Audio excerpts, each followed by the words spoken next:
table ronde du 12 juin à Lyon était une très belle initiative de l'Alliance Action Afrique, car elle a réuni des entrepreneurs béninois, des entrepreneurs français, des jeunes étudiants entrepreneurs béninois et français et bien d'autres.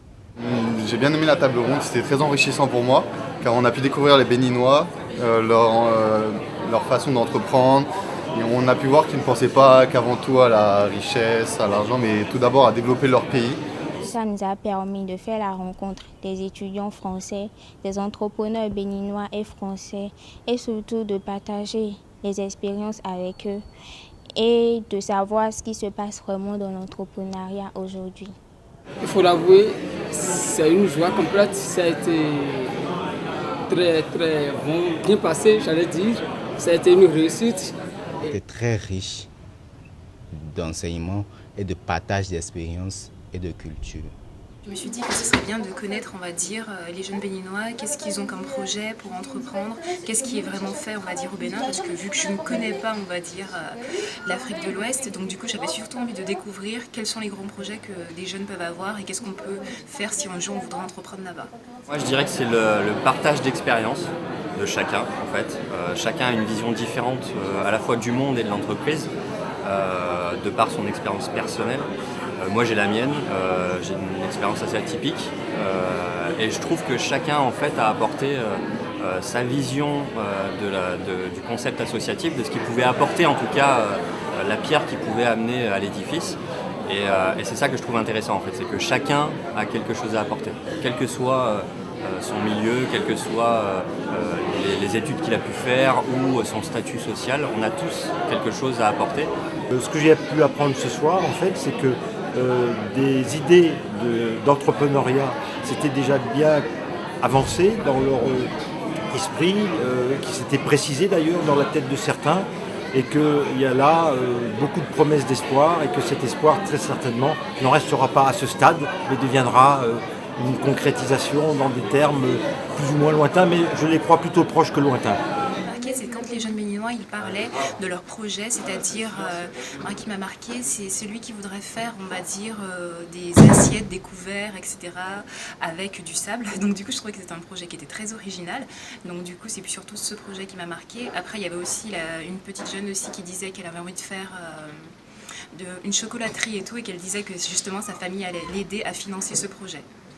J'ai trouvé justement que ça donnait envie d'aller plus loin et de continuer sur cette voie pour réussir.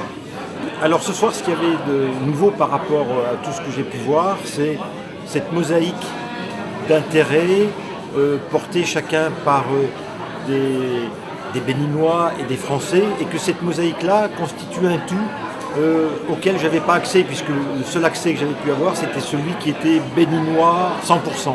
Là, je vois que ces regards dits croisés permettent effectivement des enrichissements qui sont mutuels et que les idées, lorsqu'on les transmet à d'autres, non seulement on ne les perd pas, mais elles viennent dans d'autres esprits et rejaillissent sur vous-même en tant que plus. Donc c'est un boomerang d'idées. Il y a une chaîne de valeur dans les idées.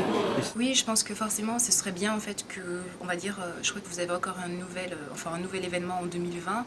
Enfin, ce serait bien aussi que les gens puissent se déplacer et se découvrir qu'est-ce qu'on peut faire en Afrique de l'Ouest, si on peut investir là-bas, qu'est-ce qui est vraiment proposé et qu'est-ce qui est, on va dire, envisageable. Parce qu'après, votre association, le truc que j'ai trouvé intéressant, c'est que oui, il y a des gens qui parrainent en France, on va dire des jeunes béninois, mais c'est aussi bien de voir qu'il n'y a pas que le parrainage, que le côté financier, mais vraiment un vrai suivi.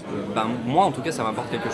C'est-à-dire que si je peux transmettre, alors j'ai la prétention de pouvoir transmettre quelque chose, mais si je peux transmettre de par mon vécu professionnel et lui apporter, parce que comme je disais pendant la table ronde, c'est très compliqué en fait d'être entrepreneur aujourd'hui, il faut être quand même très motivé et moi le fait d'être autodidacte, tu te pousses à aller vers les gens et à demander, à poser des questions, à être ouvert d'esprit et de prendre ce qu'on te donne en fait.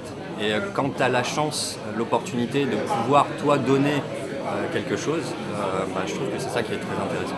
Je ne savais pas que les entrepreneurs français et les entrepreneurs béninois étaient confrontés au même type de difficultés. Ça me motive beaucoup, beaucoup. Et je n'ai pas du tout regretté. Donc ça m'a plus motivé. Donc je vais plus me concentrer sur mon projet et bien travailler. Déjà, oui, c'est vrai que le pays Bénin, je ne connaissais pas vraiment. Donc j'ai pu en connaître un peu plus sur ce pays et j'aimerais bien aller visiter un jour. Pourquoi pas aller à la prochaine table ronde qui se passera l'année prochaine au Bénin. On y a même pensé avec mes collègues. Donc on s'est dit pourquoi pas. Bien sûr, ça me donne envie de travailler avec des Français. Et je pense que l'occasion s'est déjà présentée. Donc on a beaucoup échangé avec des Français. Donc espérons que nous allons continuer les échanges. À la rencontre, j'ai eu l'occasion justement d'échanger avec la fille qui m'avait dit qu'elle a un projet de faire une chocolaterie. Donc du coup, elle m'a expliqué que ce sont ses proches, sa famille qui va l'aider au niveau de l'investissement pour, on va dire, financer le projet. Parce qu'au Bénin, malheureusement, ce qu'il y a, c'est que c'est difficile d'obtenir un prêt au niveau de l'État et les banques n'aident pas forcément, on va dire, les jeunes entrepreneurs. Parce que ça m'a redonné le courage et surtout, je sais que je suis sur la bonne voie. Je sais que c'est possible d'entreprendre en Afrique et grâce aux expériences partagées, je sais comment m'y prendre pour ne pas commettre les mêmes erreurs que les autres entrepreneurs. J'ai pas l'occasion d'échanger souvent, même jamais, avec des entrepreneurs béninois. Et donc de fait, de voir qu'ils sont aussi impliqués, par leur pays, qu'ils sont fiers de leur pays et qu'ils ont envie vraiment qu'ils se développent et qu'ils aient une meilleure qualité de vie, etc. par l'entrepreneuriat. Moi, je trouve ça vraiment magique, quoi. Ah ouais.